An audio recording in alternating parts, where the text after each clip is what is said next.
Hi dear students, welcome to Way to Career YouTube channel. நம்ம இன்னைக்கு இந்த வீடியோல இத பத்தி பார்க்க போறோம்னா ஆஃப்டர் 12th க்கு அப்புறம் பாராமெடிக்கல் கோர்சஸ் கவர்மெண்ட் காலேஜ்ல இல்லனா government quota in self financing காலேஜ்ல படிக்கணும் அப்படினா அதுக்கான அப்ளிகேஷன் எப்படி போடணும், அட்மிஷன் processing எப்படி நடக்கும் அப்படிங்கறத டீடைலா இந்த வீடியோல பார்த்திடலாம். அதுக்கு முன்னாடி TN மெடிக்கல் செலக்ஷன் கமிட்டில இருந்து வர இமிடியேட் அப்டேட்டா உங்களுக்கு தெரிஞ்சுக்கணும் அப்படினா Way to Career YouTube சேனலை சப்ஸ்கிரைப் பண்ணிக்கோங்க. மறக்காம பெல் ஐகானை கிளிக் பண்ணி ஆல் அப்படிங்கற ஆப்ஷனை எனேபிள் பண்ணி வெச்சுக்கோங்க. தமிழ்நாட்டுல டோட்டலா 19 paramedical degree courses and diploma and certificate courses and doctor of pharmacy அப்படிங்கற கோர்சஸ்க்கான அட்மிஷன் யார் கண்டக்ட் பண்றாங்கன்னு பாத்தீங்கன்னா TN மெடிக்கல் செலக்ஷன் கமிட்டி அப்படிங்கற ஒரு அத்தாரிட்டி அமைப்பு தான் கண்டக்ட் பண்றாங்க. இவங்க மெரிட் பேஸ்ல, அதாவது நீங்க 12thல மேஜர் சப்ஜெக்ட்டுக்கு எடுக்கிற கட் ஆஃப் பேசிஸ்ல தான் அட்மிஷன்ஸ் அப்படிங்கறத கண்டக்ட் பண்றாங்க.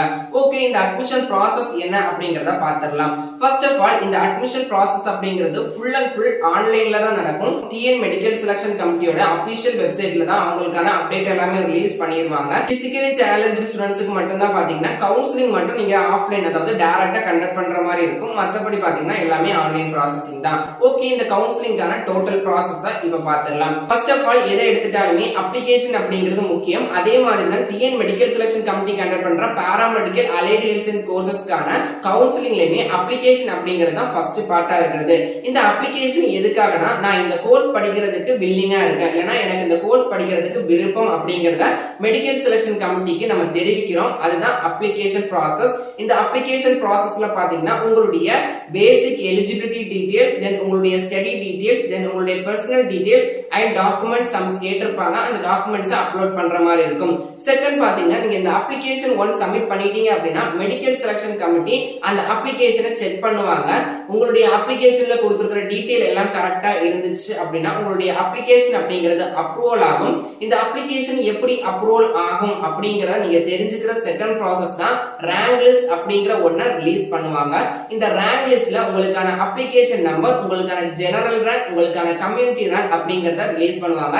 இந்த ரேங்க் லிஸ்ட்ல உங்களுடைய நேம் வந்தா மட்டும் தான் நீங்க கவுன்சிலிங்ல பார்ட்டிசிபேட் பண்ண முடியும். அப்படிங்கற செகண்ட் process தான் இந்த ரேங்க் லிஸ்ட். தேர்ட் process பாத்தீங்கன்னா கவுன்சிலிங் ஷெட்யூல் அப்படிங்கறத ரிலீஸ் பண்ணுவாங்க.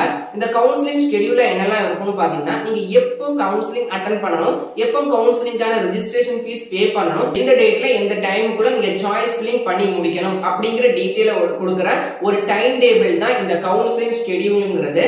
அப்படி தேர்ட் process தான் இந்த கவுன்சிலிங் ஷெட்யூல். இந்த கவுன்சிலிங் ஷெட்யூல் விட்டதுக்கு அப்புறம் பாத்தீங்கன்னா நீங்க ரெஜிஸ்ட்ரேஷன் ஃபீஸ் பே பண்ணனும். இந்த கவுன்சிலிங் ஃபீஸ் நீங்க பே பண்றதுக்காக ஒரு டேட் அலாட் பண்ணிருப்பாங்க. அந்த டேட்ல பாத்தீங்கன்னா நீங்க கவுன்சிலிங்கான ஃபீஸ பே பண்ணி உங்களை நீங்க ரெஜிஸ்டர் பண்ணிக்கணும். நீங்க உங்களை ரெஜிஸ்டர் பண்ணிக்கிட்டா மட்டும் தான் பாத்தீங்கன்னா நீங்க கவுன்சிலிங்ல சாய்ஸ் ஃபில்லிங் பண்ண முடியும்.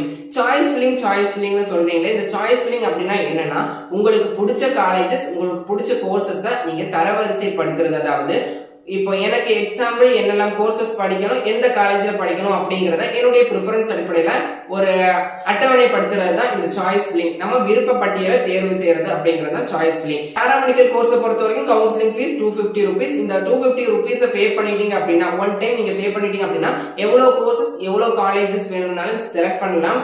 தென் இந்த கவுன்சிலிங் ஃபீஸ் நீங்க பே பண்ணிட்டீங்க அப்படின்னா next process choice filling. Choice filling அப்படின்னா நான் முன்னாடி சொன்ன மாதிரி உங்களுக்கு பிடிச்ச காலேஜஸ், உங்களுக்கு பிடிச்ச கோர்சஸ் செலக்ட் பண்ற ப்ராசஸிங் தான் இந்த சாய்ஸ் ஃபில்லிங். இந்த சாய்ஸ் ஃபில்லிங் செலக்ட் பண்ணிட்டு நீங்க ஒன்ஸ் செக் பண்ணிட்டு சப்மிட் கொடுத்துருங்க. ஆட்டோமேட்டிக்கா சாய்ஸ் லாக் அப்படிங்கிறது ஆயிடும்.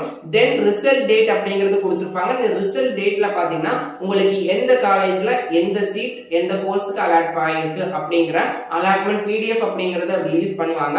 அதை நீங்க செக் பண்ணிட்டு நெக்ஸ்ட் அலாட்மெண்ட் ஆர்டர் டவுன்லோட் பண்ணிட்டு பாத்தீங்கன்னா காலேஜ்ல போய் ஜாயின் பண்ணிக்கலாம். சிம்பிளா சொல்றேன், ஃபர்ஸ்ட் நீங்க அப்ளிகேஷன் போடணும். தென் பாத்தீங்கன்னா ரேங்க் லிஸ்ட் வரும். ரேங்க் லிஸ்ட்ல வந்தா மட்டும் தான் நீங்க கவுன்சிலிங்க்கு எலிஜிபிள்.